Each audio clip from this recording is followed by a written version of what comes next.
미국이 동맹국 5개국에 96시간 최후 통첩을 날렸습니다. 방위비 4배 인상, 거부하면 미군 철수. 펜타곤은 확신했습니다. 사흘이면 전부 무릎 꿇는다. 그런데 96시간 뒤 5개국이 동시에 미국을 향해 외친 대답은 단 한마디였습니다. 거부한다. 그리고 미국이 방패를 거둔 텅 빈 하늘에서 벌어진 일은 펜타곤 전체를 경악시켰습니다. 그 중심에 한국이 있었습니다. 지금부터 그 충격적인 96시간의 전말을 공개합니다. 시작하기 전 구독과 좋아요, 그리고 대한민국 파이팅 댓글로 한국을 응원해주세요. 백악관 지하 2층 상황실이 발칵 뒤집혔습니다. 680억 달러, 동맹국 5개국에 동시에 날린 청구서의 총액이었습니다. 방위비 4배 인상, 유전 지분 15% 양도, 군사기지 비용 전액 부담. 거부하면 96시간 안에 미군 철수, 패트리엇 방공망 원격 셧다운. 전례 없는 최후 통첩이었습니다. 하지만 진짜 충격은 그 다음이었습니다. 96시간이 지나도 단 한 통의 항복 전화도 오지 않았습니다. 그리고 5개국이 같은 날, 같은 시각에 미국을 향해 일제히 외친 대답은 충격 그 자체였습니다. 이 모든 작전을 직접 설계한 사람이 있습니다. 바로 접니다. 저는 마이클 J. 캐러웨이, 백악관 국가안보회의 아시아태평양 안보 선임보좌관입니다. CIA 분석관으로 시작해 29년간 미국의 동맹 전략을 설계해 온 사람이죠. 그 29년의 경력이 96시간 만에 산산조각 나는 소리를 저는 이 상황실에서 두 귀로 똑똑히 들어야 했습니다. 지금부터 제가 고백하는 이야기는 미국의 치부를 전 세계에 까발리는 행위입니다. 하지만 누군가는 말해야 합니다. 우리가 얼마나 오만했는지, 그리고 지구 반대편의 작은 나라가 얼마나 무서운 존재였는지를요. 시작은 한 달 전이었습니다. 워싱턴의 늦가을 비가 백악관 창문을 때리던 밤이었습니다. 지하 2층 상황실로 향하는 엘리베이터 안에서 제 심장은 기대감으로 뛰고 있었습니다. 이란 전쟁이 3년째 늪에 빠지면서 미국 재정은 바닥을 드러내고 있었습니다. 의회는 추가 전쟁 예산을 거부했고 납세자들의 분노는 극에 달해 있었죠. 바로 그 문제를 해결할 작전을 제가 직접 설계했습니다. 작전명, 오퍼레이션 숄리시. 짧은 목줄이라는 뜻이었습니다. 동맹국의 목줄을 확 조여서 전쟁 비용을 고스란히 떠넘기는 전략이었죠. 상황실 문을 열자 커피 냄새와 긴장감이 뒤섞인 공기가 얼굴을 때렸습니다. 12명의 NSC 핵심 참모들이 타원형 테이블에 앉아 있었습니다. 그리고 테이블 상석에는 이 작전의 최종 승인자, 더글러스 K. 맥메스터 국가안보 부보좌관이 두꺼운 파일을 앞에 놓고 기다리고 있었습니다. 맥메스터, 62세. 월스트리트 최대 방산 로비스트 출신으로 백악관에 입성한 인물이었습니다. 저희 직속 상관이었죠. 그는 동맹국을 부를 때 절대 국가명을 쓰지 않았습니다. 언제나 현금 인출기라고 불렀습니다. 자, 캐러웨이. 내 걸작을 한번 들어보자. 맥메스터가 와인색 넥타이를 느슨하게 풀며 의자에 깊숙이 파묻혔습니다. 그의 손가락에는 방산업체에서 받은 것이 분명한 백금 반지가 형광등 아래서 번들거리고 있었죠. 저는 메인 스크린에 작전 개요를 띄웠습니다. 대상 국가는 5개국입니다. 대한민국, 사우디아라비아, 일본, 호주, 쿠웨이트. 각국에 대한 요구 사항을 말씀드리겠습니다. 첫 번째 슬라이드가 넘어갔습니다. 대한민국. 연간 방위비 분담금, 현행 대비 4배 인상. 추가로 한국군 사용 중인 미국산 무기 체계의 유지보수 수수료를 별도 청구합니다. 거부 시 주한미군 단계적 철수 개시 및 한반도 GPS 신호 차등 제한. 사우디아라비아. 아람코 유전 지분 15% 미국 에너지 기업 컨소시엄의 양도. 거부 시 패트리엇 미사일 방공 코드 원격 차단 및 토르무즈 해협 호위 함대 철수. 일본. 오키나와 및 요코스카 미군 기지 확장 비용 전액 부담. 거부 시 자위대 운용 중인 F-35 전투기 소프트웨어 업데이트 중단. 호주. 미국산 버지니아급 핵잠수함 6척 추가 구매 강제 이행. 금액 약 420억 달러. 거부 시 오커스 동맹 재검토 및 남태평양 정보 공유 중단. 쿠웨이트. 미군 항만 사용 대가로 연간 수수료 3배 인상 및 석유 수출 대금의 5%를 미군 주둔 기금으로 적립. 거부 시 이란 접경 지역 미군 즉각 철수. 그리고 모든 국가에 통보되는 시한은 96시간입니다. 슬라이드를 넘기는 제 손끝에는 자부심이 흘렀습니다. 완벽한 설계였습니다. 각국의 가장 아픈 급소를 정확히 찌르는 맞춤형 협박이었죠. 맥메스터가 천천히 박수를 쳤습니다. 느리고 묵직한 박수였습니다. 아름답군. 캐러웨이, 정말 아름다워. 근데 한 가지 빠졌어. 시한을 72시간으로 줄여. 96시간은 너무 넉넉해. 놈들한테 생각할 시간을 줘선 안 돼. 부보좌관님, 72시간은 시차와 내부 의결 절차를 고려하면 물리적으로 불가능합니다. 최소 96시간은 줘야 합니다. 맥메스터가 코웃음을 쳤습니다. 캐러웨이, 내가 뭘 놓치고 있는 거 알아? 물리적 시간이 문제가 아니야. 공포의 밀도가 문제지. 72시간 안에 결정하라고 들이밀면 놈들은 반도 제대로 못하고 벌벌 떨다가 도장을 찍어. 우리 없이 하루라도 버틸 수 있는 나라가 어디 있어? 사우디. 이란 드론 수천 대가 국경에 깔려 있는데 한국, 북한 핵미사일이 코앞인데 일본, 중국 해군이 센카쿠를 둘러싸고 있는데 그가 테이블 위로 몸을 숙이며 12명의 참모들을 하나하나 훑어봤습니다. 이건 협상이 아니야, 여러분. 이건 통보야. 동맹이라는 건 결국 미국의 방패를 빌려 쓰는 렌탈 서비스거든. 렌탈비를 올리겠다는데 뭐 어쩌겠어. 해지하겠다고. 해지하고 나서 혼자 살아남을 수 있을 것 같아? 참모들 사이에서 낮은 웃음소리가 번졌습니다. 저도 웃었습니다. 솔직히 맥메스터의 말이 틀리지 않았으니까요. 현대전에서 미국의 GPS 위성 네트워크와 정보 시스템을 벗어나 독자적으로 작전을 수행할 수 있는 나라는 지구상에 존재하지 않습니다. 적어도 제가 29년간 분석해온 데이터는 그렇게 말하고 있었죠. 결국 시한은 맥메스터의 뜻대로 72시간으로 줄어들었고 제가 96시간으로 다시 복원하는데 30분짜리 설전이 필요했습니다. 그나마 부보좌관님의 기분이 좋아서 양보한 것이었습니다. 작전은 그날 밤 자정에 발동되었습니다. 5개국 주재 미국 대사관을 통해 최후 통첩 문서가 동시에 전달되었죠. 저는 상황실에 남아 실시간 반응을 모니터링하기 시작했습니다. 자, 이제 시작이었습니다. 제가 왜 이런 냉혈한 작전을 아무런거리낌 없이 설계할 수 있었는지 그 뿌리를 말씀드려야 할 것 같습니다. 저희 아버지 제임스 캐러웨이는 해병대 중령으로 걸프전에 참전하셨습니다. 쿠웨이트 사막에서 이라크군과 싸우다 왼쪽 무릎에 파편을 맞으셨죠. 아버지는 은퇴 후에도 늘 그 사막 이야기를 하셨습니다. 마이클, 아빠가 모래 폭풍 속에서 피 흘릴 때 동맹국 군인들은 뭐 했는 줄 아니?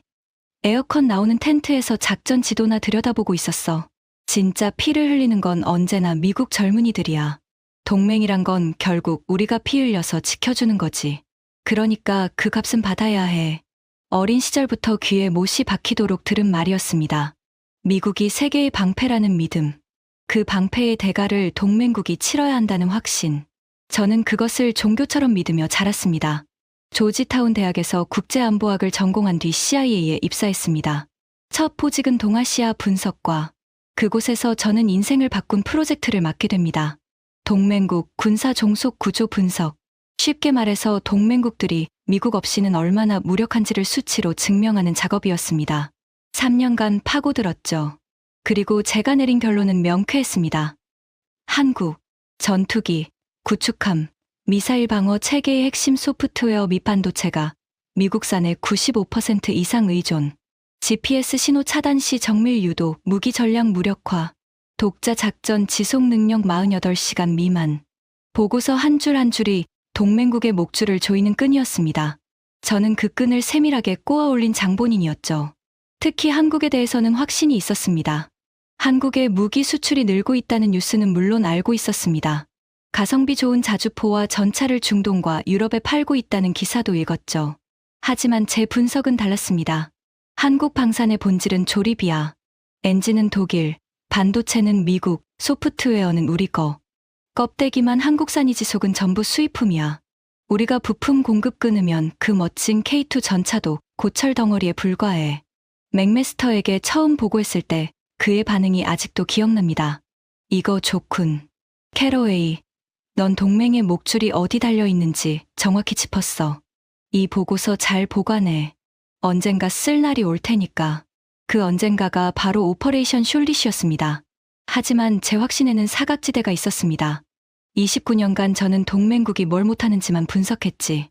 동맹국이 뭘 준비하고 있는지는 제대로 들여다보지 않았던 겁니다. 왜냐고요? 볼 필요가 없다고 생각했으니까요.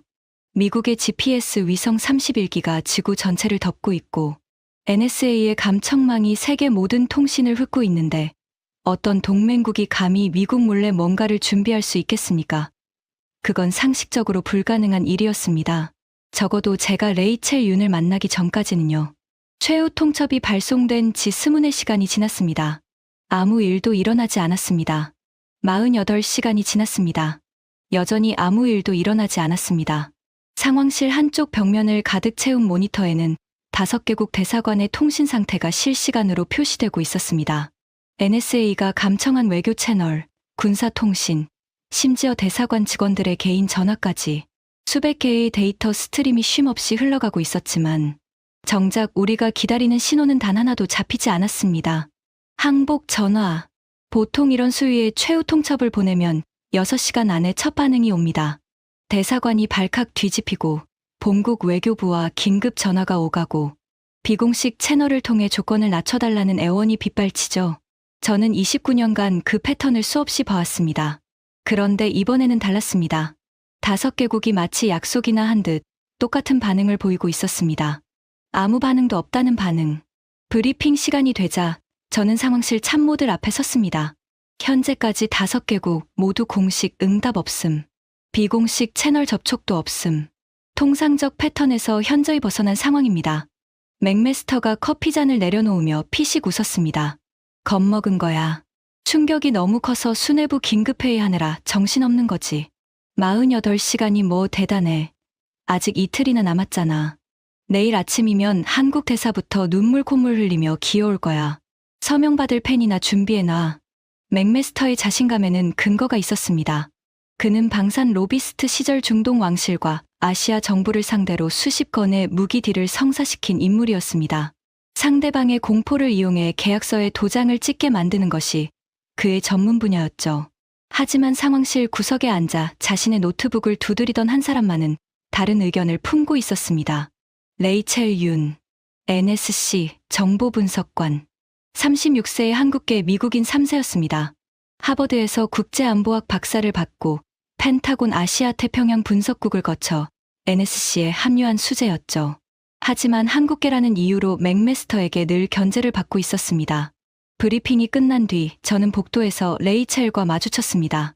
그녀의 표정이 어두웠습니다. 캐러웨이 보좌관님, 잠깐 말씀드릴 게 있습니다. 무슨 일인가? 레이첼이 주위를 살피며 목소리를 낮췄습니다. 이 침묵은 정상이 아닙니다. 겁먹은 거겠지. 맥메스터 말대로 충격이 큰 거야. 레이첼이 고개를 가로저었습니다. 단호하게. 아닙니다. 겁먹은 나라는 침묵하지 않습니다. 오히려 난리가 나죠. 외교 채널이 폭주하고 비공식 접촉이 쏟아지고 언론의 리크가 터지고 그게 공포의 반응입니다. 지금 5개국의 상태는 공포가 아닙니다. 이건 규율입니다. 규율이라고? 네. 5개국이 마치 하나의 지휘 체계 아래에 있는 것처럼 완벽하게 동일한 패턴으로 침묵하고 있습니다. 지리적으로도 문화적으로도 공통점이 없는 나라들이 이렇게 일사불란하게 같은 행동을 취하는 건 우연이 아닙니다. 저는 속으로 콧방귀를 꼈습니다. 한국계니까 감정이 앞서는 거라고 생각했죠. 윤 분석관, 5개국이 미국 몰래 연합 전선을 형성했다는 건가? NSA가 전 세계 통신을 감청하고 있는데 그게 가능할 것 같아? 레이첼이 제 눈을 똑바로 쳐다봤습니다. 그녀의 눈에는 확신이 서려 있었습니다. 보좌관님, 한 가지만 확인해 주세요. 사우디 국방차관의 통신 기록을 열어볼 수 있습니까? 사우디 국방차관, 왜? 최후 통첩 수신 직후 사우디 국방차관이 첫 번째로 건 전화의 수신지를 확인하고 싶습니다. 백악관이나 국무부가 아닌 다른 곳으로 전화했다면 제 판단이 맞는 겁니다. 나는 잠시 망설였습니다. 레이첼의 분석이 과장이라고 생각했지만 한편으로는 48시간 동안 전화 한 통 없는 이 기묘한 침묵이 계속 신경 쓰이고 있었거든요. 좋아. 확인해보지. 저는 NSA 연락관에게 사우디 국방차관 압둘라 알파이살의 최후 통첩 수신 직후 통신 기록을 요청했습니다. 기밀 등급이 높은 요청이었지만 NSC 선임 보좌관의 권한으로 처리할 수 있었죠. 40분 뒤 암호화된 파일이 도착했습니다. 저는 상황실 구석의 보안 단말기에서 파일을 열었습니다. 레이첼이 제 어깨 너머로 화면을 함께 봤습니다. 사우디 국방차관 통신 기록, 최후 통첩 수신 시각 기준, 첫 번째 발신, 수신 직후 12분 경과, 통화 시간 38분, 암호화 등급 최상, 수신지. 저는 화면에 뜬 수신지를 보고 눈을 의심했습니다. 한 번 더 확인했습니다. 세 번째로 확인했을 때도 같은 글자가 화면에 찍혀 있었습니다. 수신지, 대한민국 서울. 수신기관, 대한민국 방위사업청. 수신자, 기획관 박준혁. 워싱턴이 아니었습니다. 펜타곤이 아니었습니다. 국무부도, 유엔도, 나토도 아니었습니다. 미국의 목숨을 볼모로 잡힌 중동의 석유 왕국이 미국의 최후 통첩을 받자마자 가장 먼저 전화를 건 곳은 지구 반대편 대한민국이었습니다. 손끝이 차가워지는 것을 느꼈습니다. 에어컨 때문이 아니었습니다. 레이첼이 낮은 목소리로 말했습니다. 보좌관님, 사우디만이 아닙니다. 같은 시간대에 쿠웨이트, 호주, 일본 국방당국도 서울과 암호화 통신을 한 기록이 있습니다. 4개국이 동시에 서울로 전화한 겁니다. 자기들 나라 운명이 걸린 순간에 워싱턴이 아니라 서울을 찾은 거예요. 잠깐, 일본도? 한국과 일본은 경쟁국 아닌가?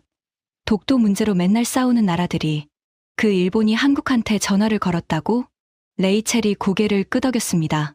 그래서 더 심각한 겁니다. 경쟁국까지 한국의 손을 잡았다는 건 한국이 가진 무언가가 그들에게 미국의 방패보다 더 신뢰할 만한 것이라는 뜻이니까요. 그 순간 맥메스터의 굵직한 목소리가 복도에 울렸습니다. 캐러웨이, 거기서 뭐하나? 윤분석관이랑 쑥덕거리지 말고 들어와. 72시간 남았어. 놈들 항복 전화 올 준비나 해. 저는 보안 단말기를 재빨리 잠그고 상황실로 돌아갔습니다.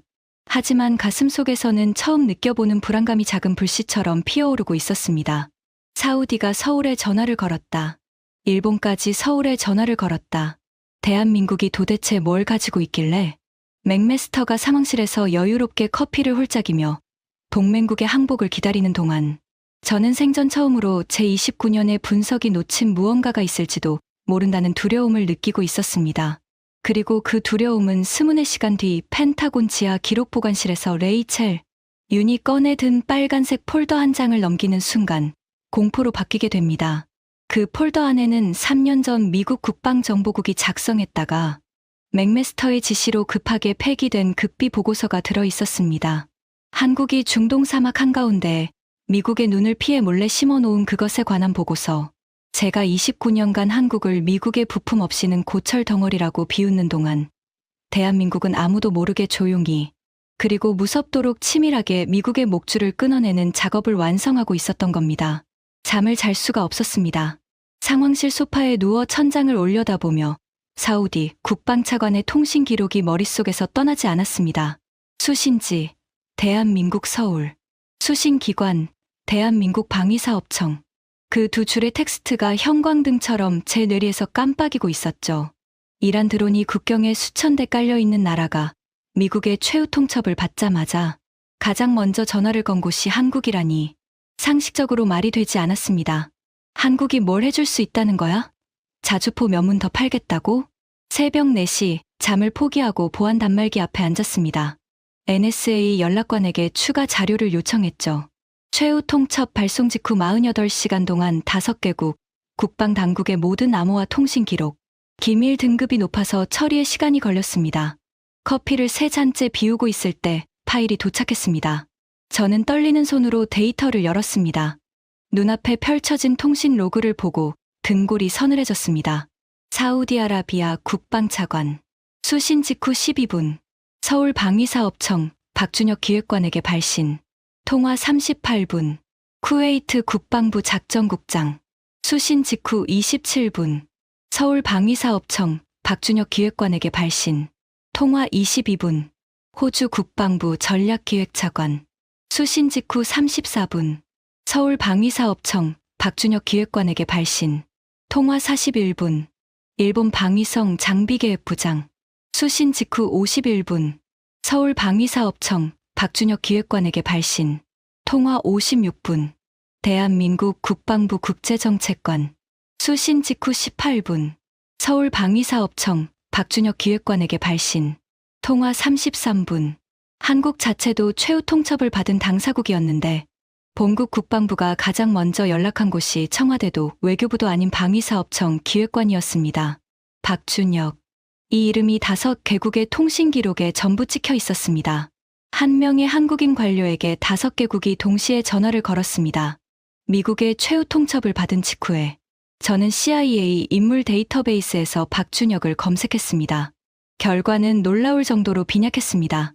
박준혁, 52세, 방위사업청 기획관, 국방과학연구소 출신, 전문 분야 방공체계 및 위성통신, 해외 출장 기록 다수, 위험도 평가 낮음, 위험도 낮음.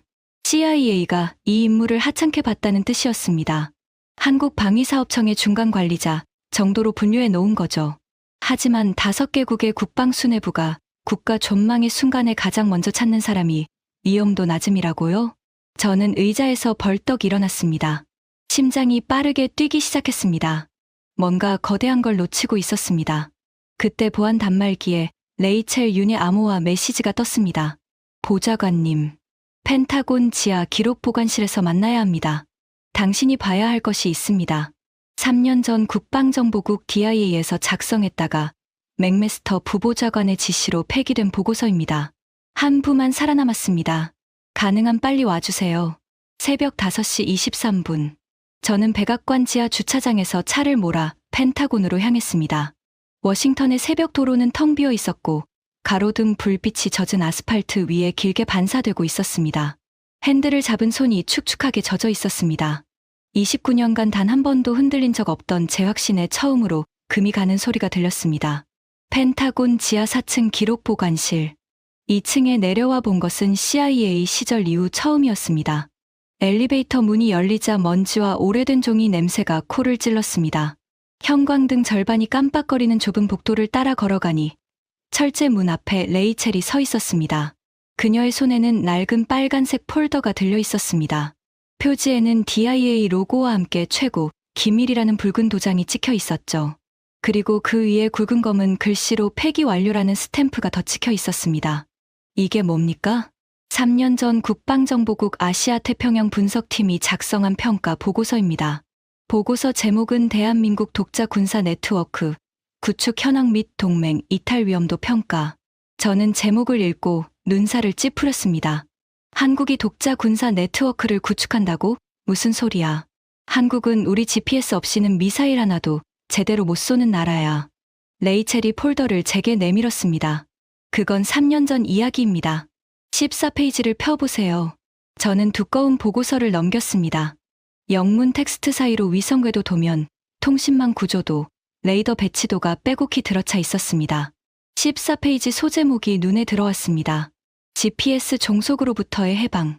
한국형 독자 위성 항법 체계 KPS 및 양자 암호 군사 통신망 구축 현황. 심장이 한 박자 빠르게 뛰었습니다.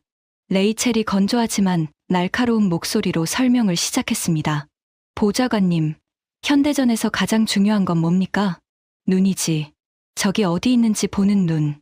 GPS 위성이 그 눈이야. 맞습니다.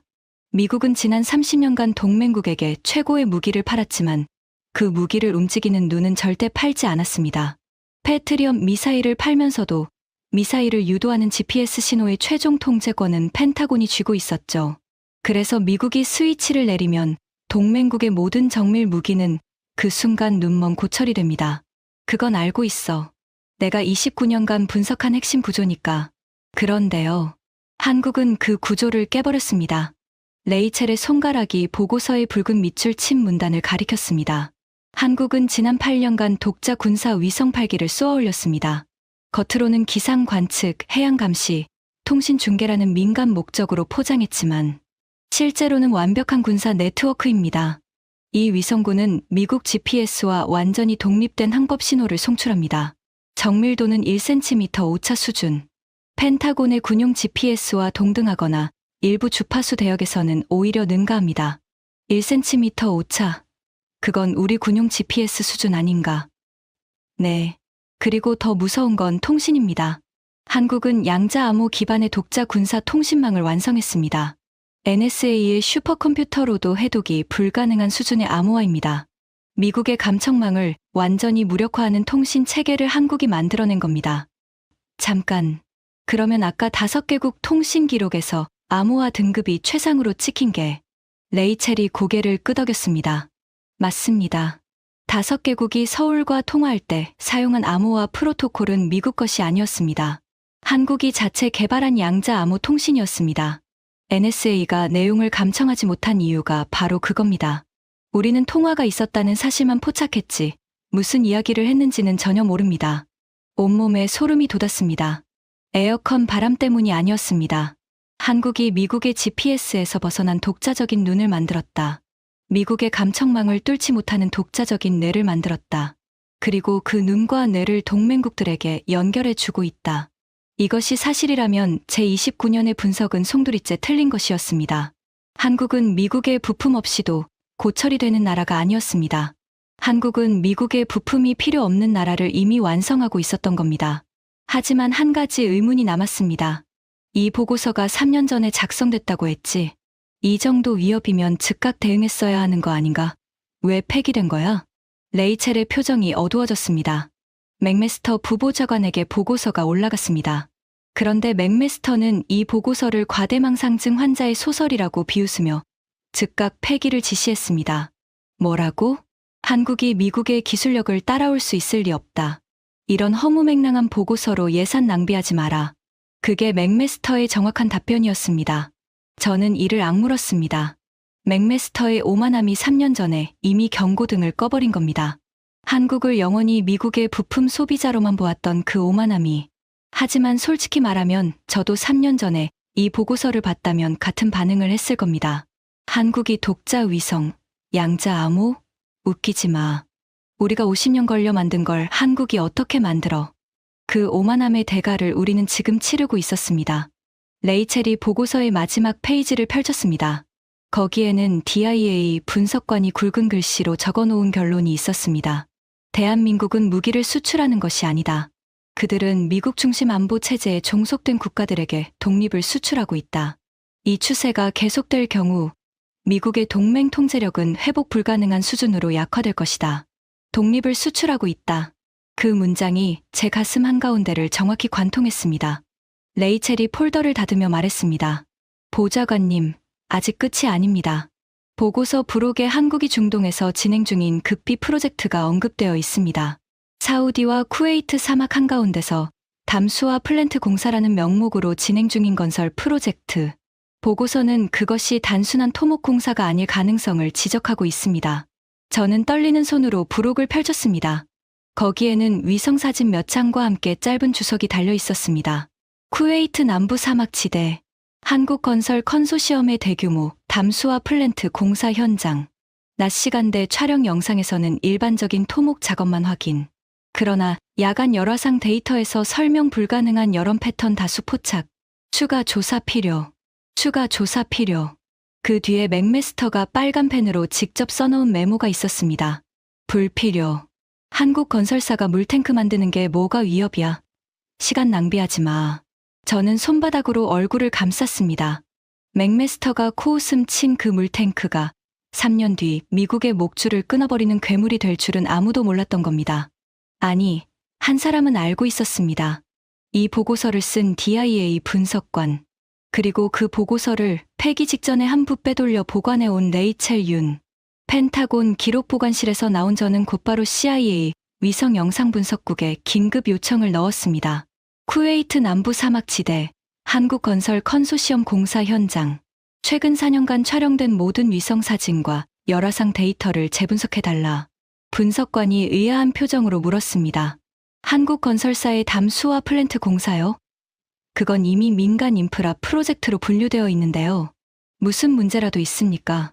전부 다시 봐. 특히 야간 열화상을 집중적으로. 4시간 안에 결과를 내놔. 3시간 47분 뒤 결과가 도착했습니다. 분석관의 목소리는 평소와 달리 떨리고 있었습니다. 보좌관님, 이건 좀 이상합니다. 화면에 4년간의 위성 사진이 시간 순서대로 나열되었습니다. 낮에 찍은 사진들은 평범했습니다.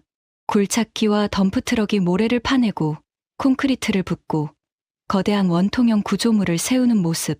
어디서나 볼 수 있는 대규모 토목 공사 현장이었죠. 여기까지는 정상적인 담수화 플랜트 건설로 보입니다. 문제는 야간 열화상입니다. 분석관이 열화상 데이터를 띄웠습니다. 화면이 바뀌는 순간 저는 의자에서 벌떡 일어났습니다. 낮에는 아무 활동도 없던 구역에서 밤마다 엄청난 양의 열원이 포착되고 있었습니다. 용접 불꽃으로 보이는 고운 점들이 수십 회씩 깜빡이고 대형 장비가 이동하는 열 궤적이 선명하게 찍혀 있었죠. 그리고 그 활동은 기묘하게도 미국 정찰위성이 해당 지역 상공을 지나가는 시간대를 정확히 피해서 이루어지고 있었습니다. 이 열 패턴을 분석해 봤습니다. 담수화 플랜트 건설에서는 절대 나올 수 없는 패턴입니다. 수직으로 깊은 구멍을 파고 원통형 금속 구조물을 삽입하는 작업의 열 시그니처와 일치합니다. 수직 원통형 금속 구조물. 저는 29년간 군사 위성 사진을 분석해온 사람입니다. 그 말이 뭘 뜻하는지 바로 알아챘습니다. 미사일 수직 발사관 아닌가. 분석관이 침을 삼켰습니다. 제 판단도 그렇습니다. 그리고 이 둥근 구조물들. 낮에는 물 저장 탱크로 보이지만 열화상에서 내부에 고속 회전하는 기계 장치의 열 시그니처가 잡힙니다. 위상 배열 레이더의 패턴과 일치합니다. 온몸에 피가 차갑게 식는 것을 느꼈습니다. 물탱크로 위장한 레이더, 송유관으로 위장한 미사일 발사관. 한국은 4년간 중동 사막 한가운데에 완벽한 방공 요새를 건설하면서 그것을 담수화 플랜트로 감쪽같이 위장해 온 것이었습니다. 그리고 그 위장은 CIA의 눈을 완벽하게 속였습니다. 우리 분석관들은 에어컨 나오는 사무실에서 낮에 찍은 위성사진만 들여다보며 한국 건설사가 물탱크나 만들고 있겠거니 하고 넘겼던 겁니다. 맥메스터가 불필요라고 빨간 펜으로 갈겨 쓴 그 한 줄 때문에. 하지만 진짜로 등골이 서늘해진 것은 다음 보고였습니다. 보좌관님, 한 가지 더 있습니다. 이 공사 현장에서 일하는 인력을 추적해봤습니다. 한국 건설사 직원 외에 신원 확인이 안 되는 인력이 상당수 포착됩니다. 출입국 기록을 교차 대조한 결과 한국방위사업청과 국방과학연구소 소속 기술자 약 340명이 민간인 신분으로 위장 입국한 것으로 추정됩니다. 340명의 군사 기술자가 민간인으로 위장해서 사막에 들어갔다. 네. 그리고 이 인력들의 활동 패턴이 놀랍습니다. 낮 기온이 섭씨 52도까지 치솟는 시간대에는 일반적인 건설 작업을 수행합니다. 그런데 밤이 되고 기온이 떨어지면 전혀 다른 작업을 시작합니다. 미국 정찰위성의 궤도, 시간표를 분 단위로 파악하고 있는 것으로 보입니다. 위성이 해당 구역 상공을 벗어나는 정확한 타이밍에 맞춰 진짜 작업을 시작하거든요. 저는 한참 동안 말을 잇지 못했습니다. 섭씨 52도의 사막에서 낮에는 물탱크를 만들며 미국의 눈을 속이고 밤에는 위성의 궤도를 분 단위로 계산하며 미사일 발사대를 싣는 작업. 미국 방산업체의 엔지니어들이라면 위험수당을 10배로 얹어줘도 거부할 극한 환경이었습니다. 하지만 한국인들은 4년 동안 묵묵히 그 지옥 같은 사막을 견뎌냈습니다. 돈 때문이 아니었습니다. 미국이라는 거대한 감시의 눈 아래서 약소국의 하늘을 지켜줄 방패를 만들기 위해서였습니다. 레이첼이 빨간 폴더의 부록에서 이 프로젝트의 코드명을 알려줬습니다. 강철 선인장. 사막에 심어진 가시투성이 방어막. 평소에는 풍경 속에 녹아 있다가 위협이 다가오면 치명적인 가시를 세우는 식물. 한국이 중동 사막에 심어놓은 시스템의 이름으로 이보다 적절한 것은 없었습니다. 그런데 보좌관님, 하드웨어보다 더 무서운 게 있습니다. 레이첼이 추가 자료를 펼쳤습니다. 한국이 이 시스템에 적용한 소프트웨어 아키텍처입니다. 기존의 중동 국가들이 사용하던 미국산 방공 시스템에는 백도어가 심어져 있었습니다. 유사시 펜타곤이 원격으로 시스템을 셧다운 시킬 수 있는 킬스위치죠. 한국은 이 백도어를 전부 찾아내서 제거했습니다. 그리고 그 자리에 양자 암호 기반의 독자 방화벽을 설치했습니다. 킬스위치가 없다고? 없습니다. 한국이 만든 시스템에는 외부에서 접근할 수 있는 뒷문이 단 하나도 없습니다. 미국의 NSA가 총력을 기울여도 해킹이 불가능한 구조입니다. 통제권은 오직 현지 운용국, 그러니까 사우디나 쿠웨이트 국방부만이 가지고 있습니다. 저는 의자 등받이에 기대며 천장을 올려다봤습니다. 머릿속에서 거대한 퍼즐이 소름 끼치는 소리를 내며 맞아떨어지고 있었습니다. 사우디가 미국의 최후 통첩을 받고도 패닉에 빠지지 않은 이유, 워싱턴 대신 서울의 박준혁에게 전화를 건 이유, 5개국이 죽은 듯이 침묵하며 무언가를 기다리고 있는 이유, 그들에게는 이미 미국의 방패를 대체할 수 있는 것이 있었던 겁니다. 한국이 4년간 사막 밑에 몰래 심어놓은 강철 선인장이. 하지만 한 가지 의문이 남아 있었습니다. 가장 중요한 의문. 설계도대로 만들어졌다고 실전에서 작동한다는 보장은 없지 않나? 이 시스템은 한 번도 실전을 경험한 적이 없어. 진짜 수천 대의 드론이 몰려올 때 버텨낼 수 있을까? 레이첼이 창백한 얼굴로 고개를 끄덕였습니다. 그래서 더 긴박한 겁니다. 보좌관님. 96시간 시한이 얼마 남지 않았습니다. 맥메스터가 코드 블랙을 발동하면 패트리엇이 꺼집니다. 그 순간 적대 세력이 드론을 날릴 겁니다. 한국의 시스템이 실전에서 증명되느냐 마느냐가 96시간 안에 결정됩니다. 5개국이 기다리고 있는 것이 바로 그것이었습니다. 한국 시스템의 실전 검증. 그 결과를 보고 미국에 대한 최종 답변을 내리겠다는 것이었죠. 저는 시계를 봤습니다. 96시간 중 67시간이 흘러 있었습니다. 남은 시간은 29시간. 그리고 그 29시간 뒤 쿠웨이트 상공에서 벌어질 일은 인류 전쟁사를 통째로 다시 쓰게 될 경악스러운 광경이었습니다. 96시간 만료 6시간 전 백악관 지하 상황실로 돌아왔을 때 분위기는 싸늘하게 얼어붙어 있었습니다. 맥메스터가 상석에 앉아 있었습니다. 평소의 여유로운 표정 대신 이마에 핏줄이 솟아 있었습니다. 테이블 위에는 빈 커피잔 4개가 나뒹굴고 있었고 그의 앞에 놓인 서류에는 빨간 펜으로 거칠게 줄이 그어져 있었습니다. 캐러웨이, 어디 갔다 온 거야? 연락도 없이. 데이터 재분석 요청건이 있어서 CIA에 다녀왔습니다. 맥메스터가 날카로운 눈빛으로 저를 훑었지만 더 캐묻지는 않았습니다. 그에게는 더 급한 문제가 있었으니까요. 90시간이 지났어. 5개국 전부 응답 없음. 단 한 통의 전화도 없었어. 한 통도. 캐롤이, 내 29년 경력에 이런 적 있었어?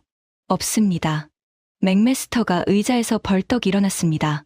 그의 눈에는 분노와 함께 처음 보는 감정이 스쳐 지나갔습니다. 당혹감이었습니다. 방산 로비스트로 20년, 백악관에서 8년. 그는 상대가 겁먹은 표정으로 도장을 찍는 순간만 봐왔던 사람이었습니다. 상대가 아무 반응도 안 하는 상황은 그의 매뉴얼에 없었죠. 하지만 당혹감은 곧 분노로 바뀌었습니다. 그것도 아주 위험한 종류의 분노로. 좋아. 놈들이 이렇게 나오겠다 이거지. 6시간 남았어. 시간 안에 응답 없으면 코드 블랙 발동한다. 쿠웨이트와 사우디 주둔 미군 패트리엇 방공 시스템 전면 셧다운.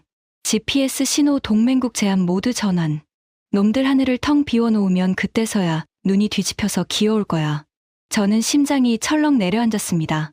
부보좌관님, 코드 블랙은 마지막 수단입니다. 지금 쿠웨이트 국경 너머에 이란 무장 세력의 자폭 드론 수천 대가 배치되어 있습니다. 패트리엇을 끄는 순간 그 드론들이 국경을 넘을 겁니다. 유전지대가 불바다가 되면 민간인 피해가. 맥메스터가 제 말을 자르며 테이블을 주먹으로 내리쳤습니다. 커피잔이 튀어 올랐습니다. 민간인 피해. 그건 서명을 안 한 놈들의 책임이야. 우리가 방패를 치워달라고 했나? 놈들이 방패 값을 안 내겠다고 버텼잖아. 어쩔 거야? 공짜로 지켜줄 순 없지. 제 주머니 속에서 아버지의 낡은 군번줄이 손바닥을 찔렀습니다. 아버지가 피 흘려 지켜냈던 쿠웨이트. 그 나라의 민간인들이 드론에 맞아 죽는 것을 방조하겠다는 이야기였습니다. 부보좌관님, 이건 협상 전술의 범위를 넘어서는 겁니다. 동맹국의 민간인이 죽으면 미국은 영원히 신뢰를 잃습니다. 캐러웨이. 맥메스터가 제 앞으로 성큼 다가왔습니다. 그의 입에서 커피 냄새가 풍겼습니다. 넌 29년간 이 시스템의 톱니바퀴였어. 톱니바퀴가 기계한테 윤리를 가르치려고 하지 마. 내일은 내 명령을 실행하는 거야. 코드 블랙. 지금 당장 발동해. 저는 3초간 맥메스터의 눈을 들여다봤습니다. 거기에는 동맹국의 안전도, 민간인의 생명도 없었습니다. 오직 자신의 계획이 실패할 수 있다는 가능성에 대한 공포와 그 공포를 폭력으로 덮으려는 잔인함만이 가득 차 있었습니다. 저는 입술을 깨물었습니다. 그리고 키보드 앞에 앉았습니다. 코드 블랙 발동 명령. 승인 코드 입력. 제 손가락이 키보드를 두드리는 동안 레이첼 윤이 상황실 구석에서 창백한 얼굴로 저를 바라보고 있었습니다. 그녀의 눈빛은 이렇게 말하고 있었죠. 이러면 안 됩니다. 알고 있었습니다. 하지만 저는 29년간 톱니바퀴로 살아온 사람이었습니다. 명령을 거부하는 법을 배운 적이 없었죠. 코드 블랙 발동 완료. 쿠웨이트 및 사우디아라비아 주둔 패트리엇 방공, 체계 원격 셧다운 개시. 메인 스크린에 쿠웨이트와 사우디 지도가 떠올랐습니다. 패트리엇 방공 레이더의 작동 상태를 나타내던 초록색 점들이 하나둘 꺼지기 시작했습니다. 초록이 노랑으로, 노랑이 붉은색으로, 붉은색이 시커먼 암흑으로. 1시간 만에 중동 하늘의 방패가 완전히 거두어졌습니다. 맥메스터가 주머니에서 은제 플라스크를 꺼내 위스키를 한 모금 마셨습니다. 입꼬리가 올라갔습니다. 자, 이제 시계만 보면 돼. 적들이 패트리엇 꺼진 걸 감지하는데 30분.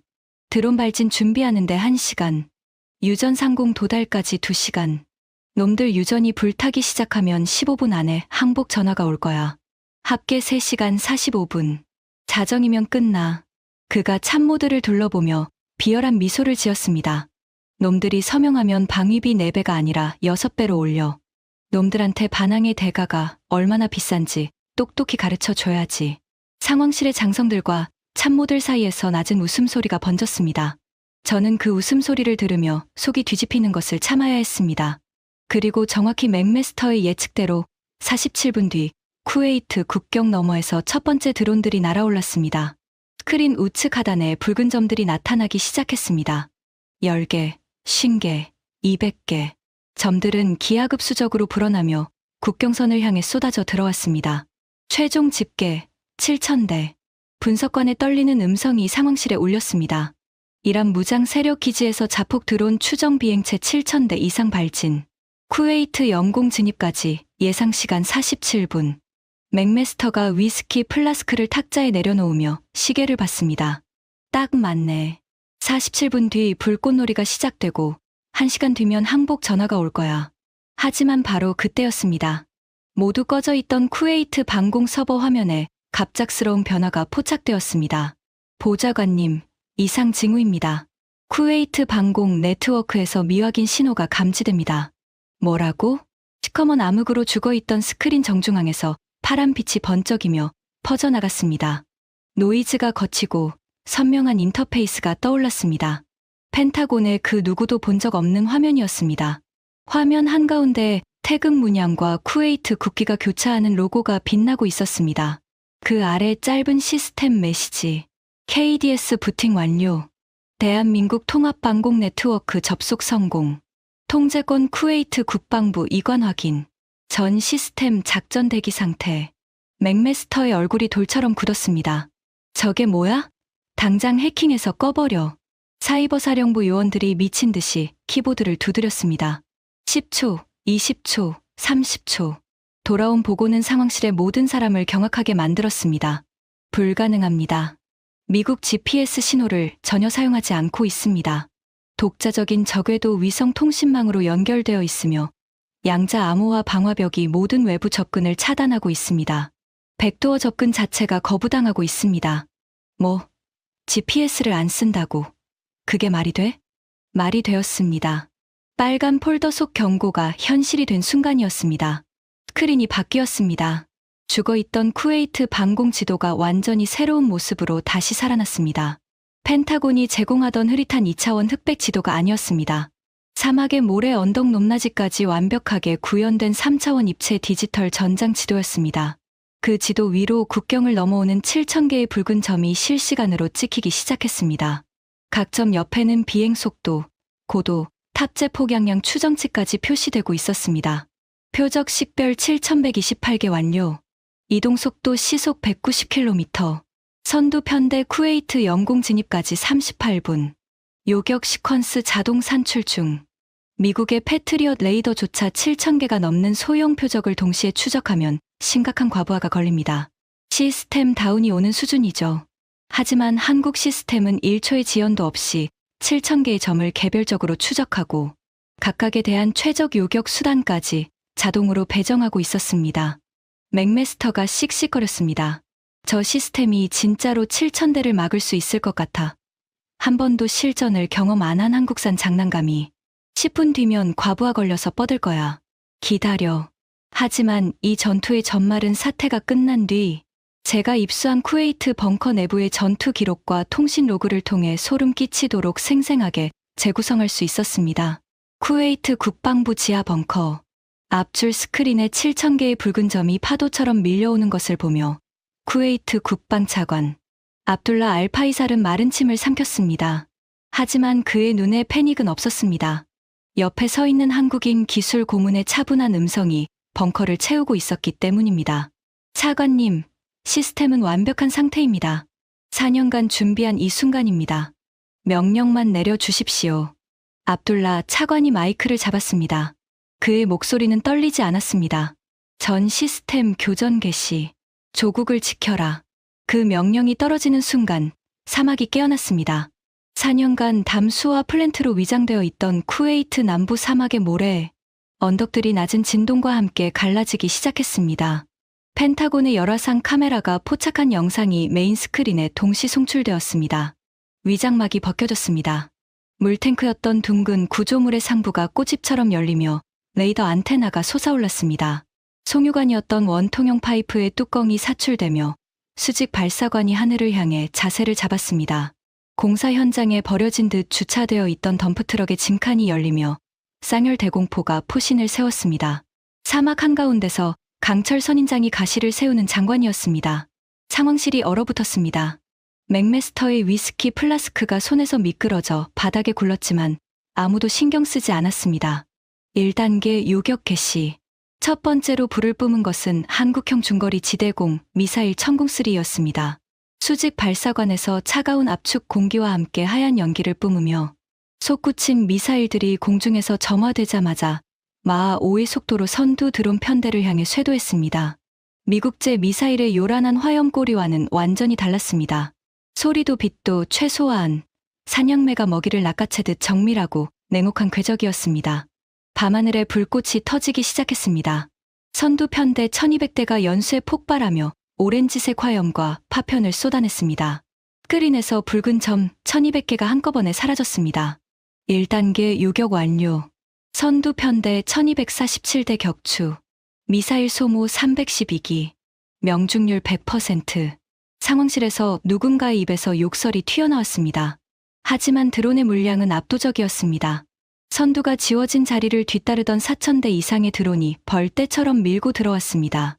고도를 낮추고 편대를 흩어뜨려 미사일의 효율을 떨어뜨리는 회피 전술이었습니다. 2단계 교전 전환. 덤프트럭에서 모습을 드러낸 비호복합 자주대 공포가 불을 뿜었습니다. 30mm 쌍열포에서 분당 800발의 포탄이 쏟아지며 사막의 밤하늘에 거대한 불에 그물을 쳤습니다. 드론들이 그 그물에 걸려 날개가 찢기고 엔진이 터지고 불덩이가 되어 모래밭에 처박혔습니다. 폭격음이 펜타곤 상황실의 스피커를 통해 둔탁하게 울려왔습니다. 참모들의 얼굴에서 핏기가 빠져나가고 있었습니다. 자신들이 꺼버린 패트리엇의 빈자리를 한국 무기가 완벽하게 메우고 있는 광경을 생중계로 보고 있었으니까요. 하지만 드론의 숫자는 여전히 살인적이었습니다. 비호복합의 탄약이 바닥을 보이기 시작했고 재장전에 3분이 필요하다는 보고가 올라왔습니다. 그 3분이면 남은 1800대의 드론이 유전 핵심 시설까지 도달하기에 충분한 시간이었습니다. 맥메스터의 입꼬리가 다시 올라갔습니다. 봐라. 결국 한계가 있잖아. 탄약이 떨어지면 끝이야. 저 장난감들이 7000대를 막을 순 없어. 5분만 기다려. 유전이 터지기 시작하면. 하지만 맥메스터의 말이 끝나기도 전이었습니다. 3단계 교전 전환. 천마 레이저 시스템 가동. 식수용 물탱크로 위장했던 가장 큰 둥근 구조물의 상부가 열리며 매끄러운 렌즈가 달린 포탑이 천천히 솟아올랐습니다. 미사일의 굉음도 대공포의 포화도 없었습니다. 인간의 눈에는 보이지 않는 고출력 레이저 빔이 어둠 속을 갈랐습니다. 유전을 향해 급강하하던 드론들이 허공에서 보이지 않는 벽에 부딪힌 듯 비틀거리기 시작했습니다. 레이저가 드론의 광학 센서와 배터리 팩을 찰나의 순간에 정확히 태워버린 겁니다. 살충제를 맞은 파리 떼처럼 드론들이 힘없이 회전하며 사막 모래밭에 처박혔습니다. 탄약 제한 없음. 재장전 불필요. 한국이 지하에 매설한 독자 전력망이 레이저에 무한한 에너지를 공급하고 있었습니다. 스크린을 가득 채웠던 7,000개의 붉은 점이 지우개로 문지른 듯 사라져갔습니다. 1,000개, 500개, 100개, 50개. 유전 302km까지 접근했던 마지막 드론 한 대가 레이저에 맞아 연기를 내뿜으며 모래 위에 떨어졌습니다. 시스템이 최종 보고를 출력했습니다. 전 표적 격추 확인. 총 요격 7,128대. 요격률 100%. 아군 인명 피해 제로. 유전 시설 피해 제로.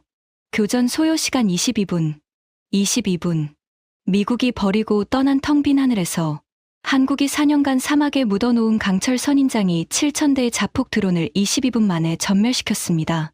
단 한 대의 예외도, 단 한 명의 사상자도 없이 펜타곤 상황실은 묘지처럼 고요했습니다. 맥메스터가 의자에 주저앉았습니다. 그의 얼굴은 잿빛이었습니다. 입술이 파르르 떨리고 있었지만 한마디도 나오지 않았습니다. 바닥에 굴러다니는 위스키 플라스크를 멍하니 내려다보고 있었죠. 저는 29년간 미국의 군사력이 세계 최강이라고 믿어왔습니다. 그 믿음이 22분 만에 박살났습니다. 미국이 70년간 쥐고 흔들던 방산 패권의 심장에 한국이 만든 강철 가시가 정확히 꽂혀 들어간 순간이었습니다. 하지만 진짜 재앙은 지금부터였습니다. 전투가 끝난 직후 스크린 우측 하단에 아주 작은 데이터 전송 로그 하나가 깜빡이고 있었습니다. 상황실의 누구도 그것에 주목하지 않았습니다. 모두가 7,000대 전멸이라는 충격에 빠져 있었으니까요. 하지만 레이첼 윤마는 보고 있었습니다. 그녀가 제 옆으로 다가와 속삭였습니다. 보좌관님, 저 로그 보이세요? 전투 데이터가 양자 암호 통신망을 타고 4개국으로 동시 전송되고 있습니다. 사우디, 일본, 호주, 한국 국방부로 실시간 요격 영상과 시스템 가동 데이터 전부요. 그 순간 모든 것이 이해되었습니다. 5개국이 96시간 동안 죽은 듯이 침묵했던 이유. 그들은 이 실전 검증 결과를 기다리고 있었던 겁니다. 한국 시스템이 진짜 미국 패트리엇을 대체할 수 있는지, 미국 없이도 하늘을 지킬 수 있는지, 그리고 지금 7,000대 전멸이라는 완벽한 답이 4개국의 지하 벙커로 전송되었습니다. 96시간 시한 만료까지 남은 시간은 5시간 43분. 5개국의 최종 결단이 내려지기까지 이제 몇 시간밖에 남지 않았습니다. 그리고 그 결단이 도착하는 순간 맥메스터가 그토록 자신만만하게 기다렸던 항복 전화 대신 미국의 패권을 뿌리째 뒤흔드는 거대한 지진이 워싱턴을 덮칠 것이었습니다. 96시간 시한이 만료되었습니다. 아침 10시 정각. 백악관 상황실의 모든 통신 장비가 일제히 경보음을 울려 대기 시작했습니다. 5개국 대사관에서 발송된 공식 외교 서한이 정확히 같은 초침에 동시에 도착한 것입니다. 맥메스터가 넥타이를 고쳐 매며 자리에서 일어났습니다. 그의 입가에는 승리자의 미소가 걸려 있었습니다. 쿠웨이트 상공에서 벌어진 22분의 학살이 아직 그의 판단을 바꾸지 못한 것이었습니다. 한국 시스템이 드론을 막았다 해도 결국 미국의 해구산과 글로벌 정보망 없이는 생존 불가능하다는 것이 그의 최종 계산이었죠. 드디어 왔군. 놈들이 피눈물 흘리며 도장 찍었겠지. 6배로 올리라고 했지. 펜 준비해. 맥메스터가 첫 번째 서한을 펼쳤습니다. 대한민국 정부의 공식 답변이었습니다. 10초도 지나지 않아 그의 얼굴이 시체처럼 변했습니다. 서한의 첫 줄이 눈에 들어왔습니다. 대한민국 정부는 미합 중국의 방위비, 인상 요구를 전면 거부합니다. 대한민국은 독자적 안보 역량을 확보하였으며 향후 대등한 위치에서의 동맹 재협상을 요구합니다. 뭐라고? 맥메스터가 다음 서한을 뜯었습니다. 사우디아라비아 왕국은 아람코 유전 지분 양도 요구를 거부합니다. 아울러 미합 중국이 경제 제재를 가할 경우 원유 결제 통화를 달러에서 위안화, 유로화 및 원화로 전면 전환할 것임을 통보합니다. 관련 통화 수합 협정은 이미 체결 완료되었습니다. 맥메스터의 손이 떨리기 시작했습니다. 세 번째 서한. 일본국 정부는 미군 기지 확장 비용 전액 부담 요구를 거부합니다. 자위대는 대한민국과의 위성항법 데이터 공유 협정을 통해 미군 GPS 의존도를 30% 이하로 낮추었으며 오키나와 기지 사용료 재협상을 공식 요구합니다. 일본까지. 일본이 우리를 거부해. 네 번째. 호주 연방정부는 버지니아급 핵잠수함 추가 구매를 거부하며 오커스 동맹에 따른 기존 핵잠수함 계약을 전면 백지화합니다. 대한민국과의 차세대 잠수함 6척 도입 양해각서가 금일 체결되었음을 통보합니다. 5번째, 쿠웨이트. 쿠웨이트국은 미군 항만 사용 수수료, 인상 요구를 거부합니다. 쿠웨이트 영공방위는 자국 독자 시스템으로 완전히 전환되었으며 미군 주둔 조건 전면 재협상을 요구합니다. 맥메스터가 5장의 서한을 허공에 집어 던졌습니다. 하얀 종이가 눈송이처럼 상황실 바닥에 흩날렸습니다. 미친 개소작이야. 5개국이 전부 거부. 전부? 이게 뭔 장난이야? 당장 군 통수권자 연결해. 재무부 연결해. 이란이랑 똑같이 전부 경제 제재 때려. 금융망 차단하고 달러 결제 막아. 수출입 통제 걸어. 무기 부품 공급 전면 중단해. 맥메스터가 목에 핏대를 세우며 발악하는 동안 상황실 분석관들의 모니터에 속보가 쏟아지기 시작했습니다. 부보좌관님, 사우디 재무장관이 리야드에서 긴급 성명을 발표했습니다. 미국의 경제 제재 시 원유 결제 탈달러화를 즉각 시행하겠다고 선언했습니다. 부보좌관님, 일본 방위상이 기자 회견을 열었습니다. 한국과의 위성항법 데이터 공유를 공식 발표하며 미군 GPS 의존 탈피를 선언했습니다. 부보좌관님, 호주 총리가 한국 잠수함 6척 도입 계약 체결을 공식 발표했습니다. 오커스 핵잠수함 계약 백지화를 확인했습니다. 10분 만에 쏟아진 사면초가 메인 스크린에 뉴욕 증시 차트가 떴습니다. 개장과 동시에 다우존스 지수가 수직 낙하하고 있었습니다. 호르무즈 해협 불안과 달러 패권 위기가 겹치며 유가는 배럴당 160달러를 돌파했습니다. 서킷 브레이커가 발동되었다는 경보가 울렸습니다. 하루 만에 월스트리트에서 1200억 달러가 증발했습니다. 동맹국을 협박해서 전쟁 비용을 뜯어내려던 오퍼레이션 숄리시는 오히려 미국 경제의 심장부를 불바다로 만들고 있었습니다. 한국이야. 전부 한국 때문이야. 저 빌어먹을 한국 놈들이 사막에 그 시스템 깔아놓고 동맹국들을 전부 선동한 거라고. 맥메스터가 스크린 속 태극 문양을 손가락으로 찍으며 발악했습니다. 그때 저는 입을 열었습니다. 29년 만에 처음으로 상관의 판단에 정면 반박했습니다. 아닙니다. 한국은 누구도 선동하지 않았습니다. 한국은 섭씨 52도 사막에서 4년간 묵묵히 기술을 증명했을 뿐입니다. 동맹국들이 미국 대신 한국의 손을 잡기로 결정한 건 저들의 주체적인 선택입니다. 진짜 문제는 한국이 아닙니다. 동맹을 현금 인출기로 취급하고 방패를 렌탈 서비스로 전락시킨 우리 자신입니다. 캐러웨이, 너 지금 뭐라는 거야? 내 면전에서 적국 편을 드는 거야? 적국이 아닙니다. 한국은 우리 동맹입니다. 우리가 스스로 벌인 동맹이죠. 맥메스터의 주먹이 테이블을 내리쳤습니다. 하지만 그 순간 레이첼 윤이 제 옆으로 다가와 태블릿 화면을 보여줬습니다. 보좌관님, 이걸 보셔야 합니다. 화면에는 레이첼이 양자 암호 통신 기록에서 해독해낸 것이 아니라 전투 종료 후 쿠웨이트 국방부가 공개 채널을 통해 미국에 직접 전달해 온 메시지가 떠 있었습니다. 그것은 한국방위사업청 박준혁 기획관이 4년 전 강철 선인장 프로젝트를 시작할 때 5개국에 건 유일한 조건이었습니다. 조건 하나, 이 시스템을 활용하여 미합 중국을 군사적 적대국으로 규정하지 않을 것. 위기 상황 종료 후 반드시 대등한 위치에서 미합 중국과 동맹 관계를 재협상할 것. 대한민국은 미국의 패권을 붕괴시키는 것을 목표로 하지 않는다.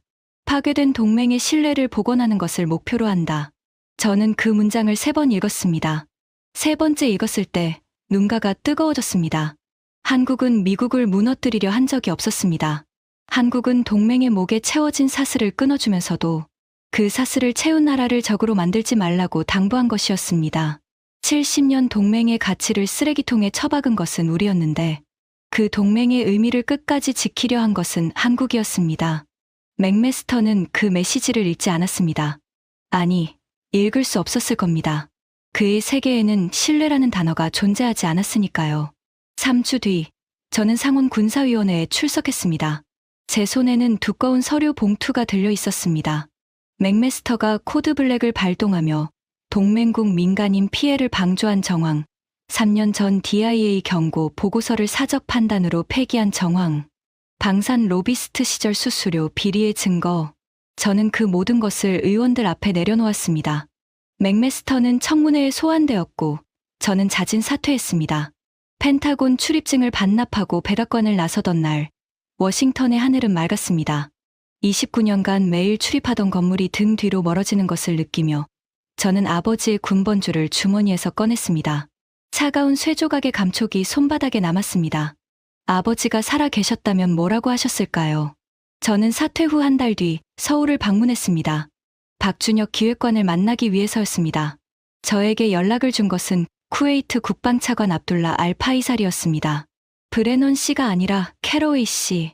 당신이 상원에 증거를 제출한 것을 알고 있습니다. 당신은 조국의 잘못을 덮는 대신 드러내는 쪽을 택했습니다. 박준혁 기획관이 당신을 만나고 싶다고 합니다. 서울의 늦가을이었습니다. 용산 어딘가의 작은 회의실. 박준혁 기획관은 제가 상상했던 것과 완전히 다른 사람이었습니다. 5개국의 안보 지형을 뒤흔든 장본인이라기에는 너무나 평범하고 조용한 인상이었죠. 각진 턱에 피곤이 배어있는 50대 초반의 남자. 양복 소매에는 사막 모래가 아직도 붙어 있을 것만 같았습니다. 왜 그렇게 하셨습니까? 제가 물었습니다. 미국의 심기를 건드리면 한국도 무사하지 못할 거란 걸 아셨을 텐데요. GPS 차단, 반도체 수출 규제, 동맹 파기. 그 모든 보복을 각오하고 중동에 시스템을 깔아준 이유가 뭡니까? 박준혁 기획관은 잠시 창밖을 바라봤습니다. 서울의 가을 하늘이 높고 파랗게 펼쳐져 있었습니다. 캐러웨이 보좌관님, 아버지 이야기를 해도 되겠습니까? 저는 고개를 끄덕였습니다. 제 아버지는 70년대에 사우디아라비아 건설 현장에서 일하셨습니다. 대한민국이 아직 세계에서 가장 가난한 나라 중 하나였던 시절이었죠.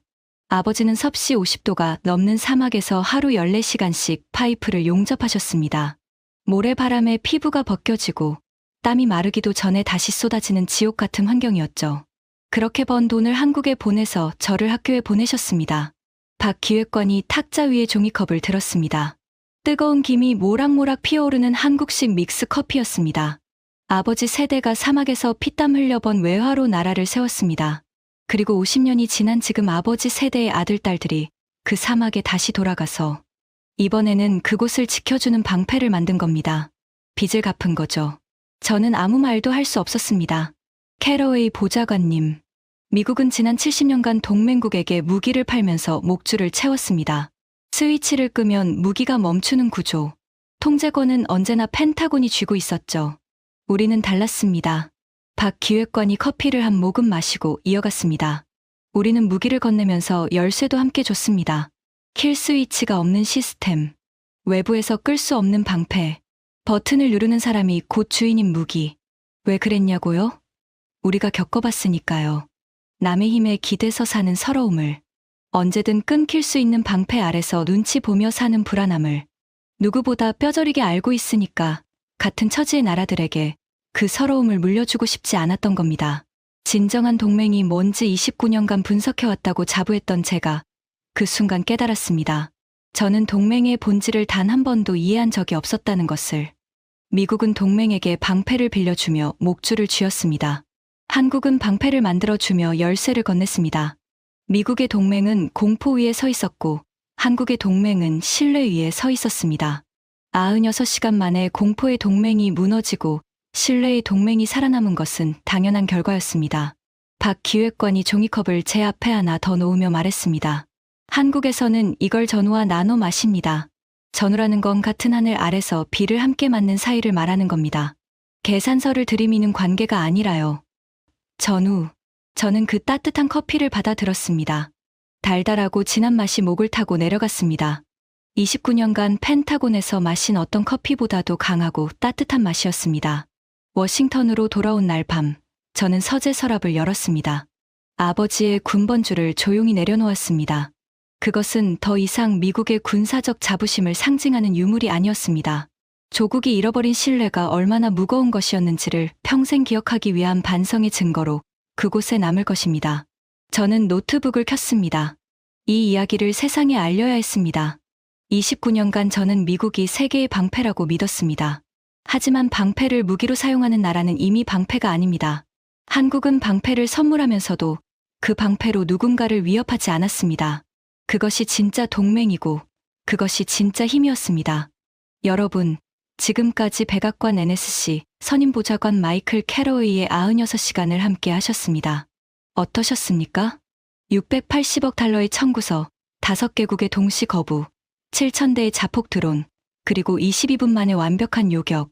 아무도 믿어주지 않을 때, 미국이라는 거대한 벽 앞에서 모두가 고개를 숙일 때, 한국의 엔지니어들은 섭씨 52도의 사막에서 묵묵히 쇠를 깎고 케이블을 묻었습니다. 계산기를 두드리지 않았습니다. 목줄을 채우지 않았습니다. 기꺼이 열쇠를 건네고 같은 하늘 아래 비를 함께 맞았습니다. 돈과 협박으로 쌓은 동맹은 96시간 만에 무너졌습니다. 하지만 땀과 신뢰로 맺어진 약속은 사막의 모래 폭풍 속에서도 꿋꿋이 살아남았습니다. 지금까지 백악관 NSC 선임 보좌관이 직접 고백한 96시간의 충격적인 이야기였습니다. 대한민국의 진짜 힘이 더 많은 분에게 닿을 수 있도록 이 영상을 널리 공유해주세요.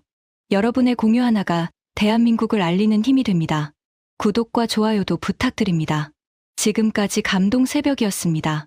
감사합니다.